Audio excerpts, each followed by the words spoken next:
Hi yes welcome to Universal Talkies. మన king Nagarjuna అతి త్వరలో శతాధిక చిత్ర కథానాయకుల క్లబ్లో ఆయన కూడా జాయిన్ అవ్వబోతున్నాడు. అంటే ఈ మధ్యకాలంలో మన హీరోలందరూ కూడా సంవత్సరానికి ఒకటి లేదంటే 2 సంవత్సరాలకు ఒకటి సినిమాలు చేస్తుండడం మనకు తెలుసు.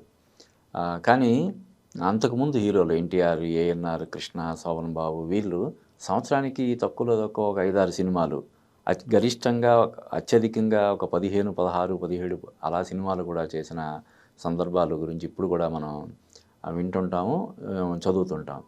అయితే తర్వాత హీరోలు కథల విషయంలో కానీ, సినిమాల విషయంలో కానీ చాలా సెలెక్టివ్‌గా ఉండడం, పారితోషికాలు విపరీతంగా పెరిగిపోతుండడం, బడ్జెట్ ఎక్కువైపోతుండడం, ఇలా రకరకాల కారణాల వల్ల హీరోలు చేసే సినిమాల సంఖ్య గణనీయంగా తగ్గిపోయింది. అందువల్ల హీరోలు 100 సినిమాలు ఇది మైలురాయిని దాటడం అనేది చాలా అరుదుగా ఇప్పుడు అరుదైపోయింది. చాలా రేర్ ఇదైపోయింది. ఇప్పుడు తర్వాత తరం హీరోల్లో ఎన్టీఆర్, ఏఎన్ఆర్, కృష్ణ, శోభన్ బాబు, తర్వాత కృష్ణరాజు గారు కూడా శతాధిక చిత్రాలు చేయడం మనకు తెలుసు. ఆ తర్వాత చిరంజీవి కూడా ఆయన శతాధిక కాదు, దాదాపుగా ఇంకొక 50 సినిమాలు కూడా చేసి ఇప్పుడు 200కి దగ్గరలో ఆయన, అంటే ఇప్పుడు 156, 157 అలా జరుగుతుంది. ఆయన ఓకే. తర్వాత ఇప్పుడు బాలయ్య కూడా 100 సెంచరీ కంప్లీట్ చేశాడు ఆయన.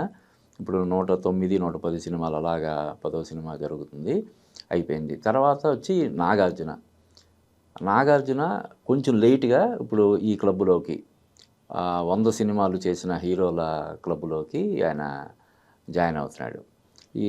ఇది నాగార్జున నటిస్తున్న 100వ సినిమా కావడంతో ఈ సినిమాకి చాలా ప్రత్యేకతలు అద్దడానికి ప్రయత్నాలు జరుగుతున్నాయని మనకి తెలుస్తుంది. అంటే అన్ని రకాల కమర్షియల్ హంగులు కూడా ఇందులో ఉండే ఇది కనిపిస్తుంది. ముఖ్యంగా ఇందులో మెగాస్టార్ చిరంజీవి ఒక స్పెషల్ అపీరెన్స్ ఇవ్వబోతున్నారని ఒక వార్త సోషల్ మీడియాలో చక్కర్లు కొడుతుంది. అంటే చిరంజీవి, నాగార్జునలకు ఉన్నటువంటి ప్రత్యేకమైనటువంటి అనుబంధం గురించి అందరికీ తెలిసిందే. అంటే నాగార్జున హీరోగా పీక్స్లో ఉన్నప్పుడు కూడా, అంటే ఒక శివ లాంటి బ్లాక్ బస్టర్ ఆయన ఖాతాలో, ఎన్నో సూపర్ హిట్లు నాగార్జున ఖాతాలో కూడా ఉన్నాయి. అయినా సరే ఆయన చిరంజీవి గారిని ఎప్పుడు కూడా ఆయన ఆకాశానికి ఎత్తేసేవాడు. ఆయన డ్యాన్సుల గురించి కానీ, ఫైట్స్ గురించి కానీ ఏదైనా సరే చాలా గొప్పగా మాట్లాడేవాడు. ఒక హెల్తీ రిలేషన్ వాళ్ళిద్దరి మధ్య ఉండడం మనకు తెలుసు. అందువల్ల ఆ అనుబంధాన్ని దృష్టిలో పెట్టుకొని మెగాస్టార్ చిరంజీవి నాగార్జున 100వ సినిమాలో ఆయన ఒక ప్రత్యేక అతిథి పాత్ర పోషిస్తున్నట్టు మనకి తెలుస్తుంది. అయితే ఇది అధికారికంగా ఇంకా దీనికి సంబంధించినటువంటి ప్రకటన ఏమీ రాలేదు. అలాగే నాగార్జున కెరీర్లో కీలక పాత్ర పోషించినటువంటి కొంతమంది హీరోయిన్లు, నాగార్జున ఫేవరెట్ హీరోయిన్లుగా కూడా మనం చెప్పొచ్చు. వాళ్ళు కూడా ఈ సినిమాలో స్పెషల్ అపీరెన్స్, అంటే ఏదైనా ఒక స్పెషల్గా ఒక పాట డిజైన్ చేసి వీళ్ళందరినీ ఇన్వాల్వ్ చేస్తారా, లేకపోతే కథలోనే అలా ఉండేలాగా దాన్ని తీర్చిదిద్దారా అంటే ఏంటన్నది ఇంకా చూడాలి. Anushka Shetty, Anushka entry Nagarjuna cinema super సినిమాతోటే రావడం మనకు తెలుసు. తర్వాత వాళ్ళిద్దరూ కలిసి చాలా సినిమాల్లో నటించారు. ఇప్పుడు అనుష్క, బాహుబలి తర్వాత అనుష్క రేంజ్ ఎక్కడికి వెళ్ళిందో మనకు తెలుసు. తర్వాత ఆమె చేసిన హీరోయిన్ ఓరియంటెడ్ సినిమాలు అరుంధతి కానీ, భాగమతి కానీ అసాధారణటువంటి విజయాలు సాధించడం మనం చూసాం. అలాంటి అనుష్క కూడా ఈ సినిమాలో ప్రత్యేక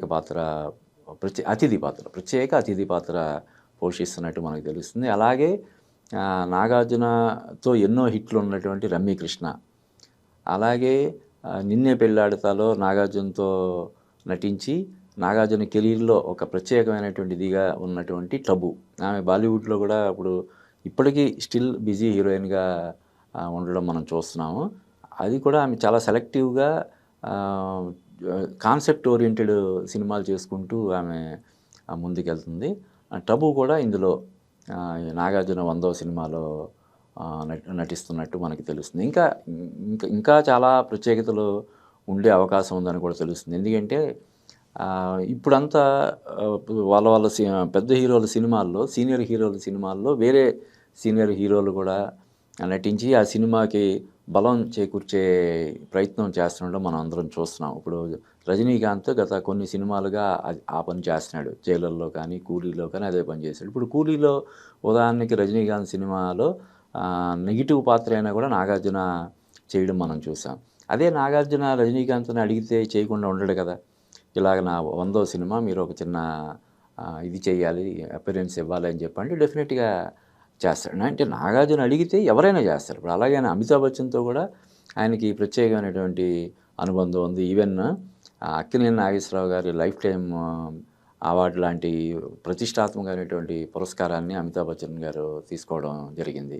కాబట్టి అమితాబ్ బచ్చన్ అడిగితే అమితాబ్ బచ్చన్ కూడా యాక్ట్ చేస్తాడు. ఇంకా మన తెలుగులో కూడా ఇంకా చాలామంది హీరోలు అడిగితే నాగార్జున 100వ సినిమా కాబట్టి దానికి ఒక ప్రత్యేకత ఉండేలాగా, చిరస్థాయిగా నిలిచిపోయేలాగా తమ వంతు ఇది సహకారం తప్పకుండా అందిస్తారు. కాబట్టి ఇది అంటే ఈ మధ్య కాలంలో ఈ 'కుబేర', 'కూలీ' సినిమాల్లో నాగార్జున ఏదో క్యారెక్టర్ రోల్స్ చేయడం అన్నది వాళ్ళ నాగార్జున ఫ్యాన్స్ కొంచెం జీర్ణించుకోలేనిటువంటి దీని కింద అయ్యింది. ఏంటి మా బాస్ ఇలా ఇటువంటివి చేస్తున్నాడు, పైగా 'కూలీ' సినిమాలో అయితే మరీ నెగెటివ్ రోల్ చేసాడు, అది కూడా పెద్ద ఇంపార్టెన్స్ లేని పాత్ర చేసాడు అని చెప్పి కొంతమంది బహిరంగంగానే ఆవేదన వెలిబుచ్చారు. ఇప్పుడు వాళ్ళందరికీ అంటే ఒక దీనిలాగా ఒక సెలబ్రేషన్ లాగా మళ్ళీ 'బాస్ ఈజ్ బ్యాక్' అనేలాగా ఈ 100వ సినిమాతోటి నాగార్జున ఆయన కెరీర్‌లోనే ఒక బిగ్గెస్ట్ హిట్‌గా సినిమా నిలవాలని మనం కోరుకుందాం.